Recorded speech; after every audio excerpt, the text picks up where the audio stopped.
What is going on, everybody? I am back from the Black White 2 Wi-Fi battle. This time it is a new match that I had against Cody or HydreigonMaster635, assuming you may know him. Now, this battle wasn't an NU match. He was on Skype. He asked me for an NU battle, which was kind of weird coming from him since he doesn't really usually play a whole lot of lower tier. So I was like, you know what? Why the hell not? Plus, I also made a new NU team that I've been trying out a little bit on Showdown, so I figured, hey, let's use it on Wi-Fi. So, pretty much what my team is it's physically defensive Armaldo, especially defensive Roselia with spikes and toxic spikes, Trick Scarf Rotom, Scarf Primate for kind of a Volt turn thing going on. I've got Modest Life Orb Combuskin, and then Swords Dancing Samurott. My team, it feels pretty fast just because of the fact that I've got a lot of fast things, but the problem with it is that I really don't have anything that wants to switch into a Golurk, which I kind of have a problem for this first little chunklet of the match, just because we both get our rocks up. I can't exactly spin since he's a ghost type that's up on the field, and I can't exactly spin on a ghost type, so it's gonna be a bit of just stuff happening until something happens. That's really the best words I could use to describe what's happening, the going on of this happening now. Words, they don't make sense all the time. Anyways, he's got Protect and Golurk, which I find to be kind of weird. Like, this, I don't know. I'll assume he has Earthquake, Dynamic Punch, Protect, and Stealth Rock, because if he had Stone Edge, he would have gone for it. But anyways, right here, we both seem to have the same thought of going into our Rotoms. Like, I decided to go into Rotom figuring, okay, he's going to go for another Dynamic Punch. Hopefully I can take that and then just go on from there. But he ended up going into Zone Rotom. I'm not too sure why, because I could have just gone for another Stone Edge and gone from there. But either way, I go for the Volt Switch, figuring that if I go for the Thunderbolt and potentially knock him out, he can just go right back into Golurk. Same thing as before, I really don't have a whole lot I want to switch into it, so yeah.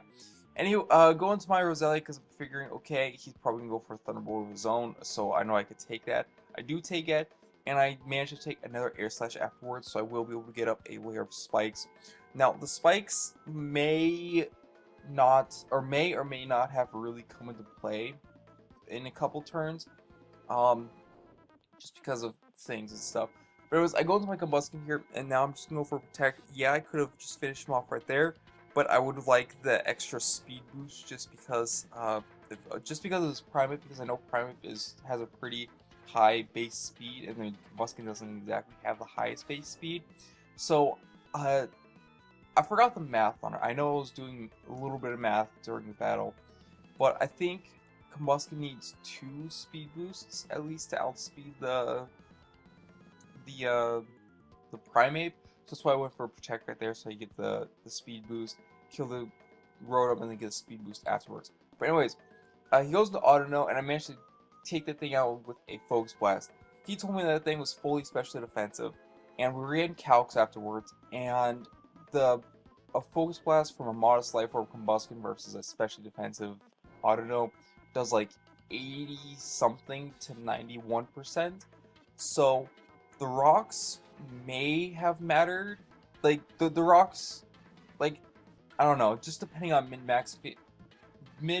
max variation, then the folk or the having that 1 layer spikes may or may not have mattered. But anyways, just go for Fire Blast on the Golurk. Doesn't kill him out or kill him off, but it does bring him down into a very revenge killable range with my Rotom. So can go into that. Yeah, Rotom comes in. Just gonna go for Air Slash, clean this thing out. At this point, he really doesn't have a whole lot that he wants to switch into an Air Slash, because he's got Persian, Primate, and Ivysaur left on his team. So he doesn't exactly want to switch any of those into an Air Slash because Ivysaur and Primate are both weak to them. And then Persian, it isn't exactly the bulkiest thing. So clean out the Golurk, that's great. It comes to Persian, so I decided to go into my Armaldo here to take the pretty obvious fake out, which he does go for just because, hey, free damage is free money. But yeah.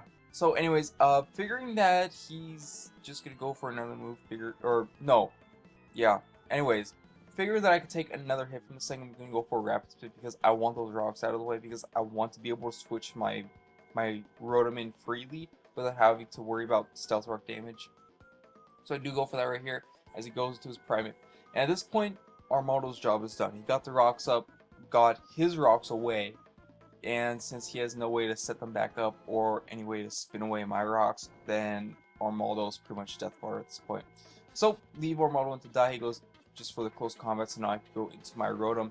If he wants to go, or if he is Choice Scarf, which he is because he outspeeds my Rotom, then I should be able to live a close combat because Rotom does have respectable bulk, and then just finish him off with an Air Slash afterwards, because 1, he's on -2 special defense, 2, I highly doubt Primate would be able to live an Air Slash from a Rotom fan in the first place. So, it comes to Primate, and I know I want to keep my Rotom around because Rotom is probably the best thing I have to take on the Ivysaur easily. I don't know what word I want to say. So go into my Samurai as he goes for the return, and I'm also surprised he didn't go for the fake out, but actually it doesn't really matter because I have Aqua Jet anyways. So Aqua Jet cleans out the Persian as he goes to Ivysaur. Now I believe Ivysaur is his last Pokemon, so I can just go for a yeah, I'm just gonna go for a Megaform just because it's my strongest move to hit this thing with. Plus, you know, it weakens it to have no use for Samurai. Plus, Rotom fan, it'll probably just clean that thing out anyways. So yeah, bring that thing down low, and then I just go into my Rotom fan and just clean that thing out with an Air Slash. Even if Rotom fan managed to die, I still had Primate, and an Ice Punch would have been plenty enough to kill off that Ivysaur from where it was at. So that was a good game, Cody. Hopefully you guys did enjoy this match. If you did, feel free to leave comments down below. Do not forget to show the like button, some love, and then more stuff, and yeah. So anyways, blah blah blah. I feel like there's something else I wanted to say. No, not really. So yeah, I'll have a new battle up on Friday. No, Friday? Yes, Friday, because this video will be up on Tuesday. Wednesday. No, Thursday. Thursday. Tomorrow, not tomorrow. I'm blathering on. Bye bye. See you later.